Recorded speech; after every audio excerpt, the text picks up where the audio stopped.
آج میں آپ کو سنانے جا رہی ہوں the amazing adventures of professor Quick. Story سننے سے پہلے اس ویڈیو کو لائک کر دیں، چینل کو سبسکرائب کر دیں۔ ایک زمانے میں گیگل برگ کے امیزنگ قصبے میں پروفیسر کویک کے نام کا ایک سائنسدان تھا۔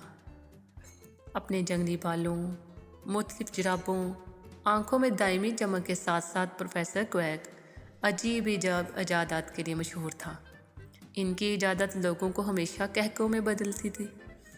ایک صبح پروفیسر نے تازہ ترین ایجاد کی نمائش کی، گیگل-او-میٹک 3000۔ اس لاجواب کنٹرپشن نے جب سب سے زیادہ مزاح افراد کو بھی ہنسی مذاق میں بدلنے کا وعدہ کیا تو مظاہرے کو دیکھنے کے لیے پورا قصبہ ٹاؤن چوک میں اکٹھا ہو گیا۔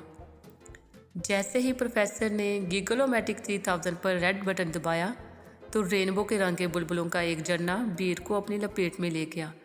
جلد ہی بہت سی ہنسی پھوٹ پڑی۔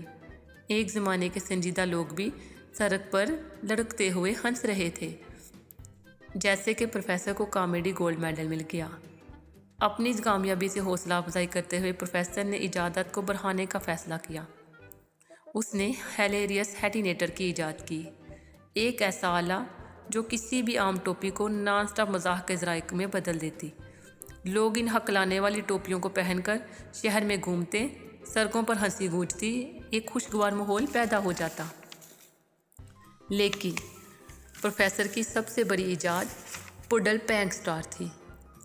اس شرارتی گیجٹ نے عام پڈلز کو حیرت انگیز پورٹلز میں بدل دیا، کیونکہ غیر مشتبہ پیدل چلنے والوں نے خود کو لمحہ بلمحہ ناچنے والے پینگوئن یا بات کرنے والے چیز برگروں سے بھری ہوئی دور دراز کی زمینوں پر پایا۔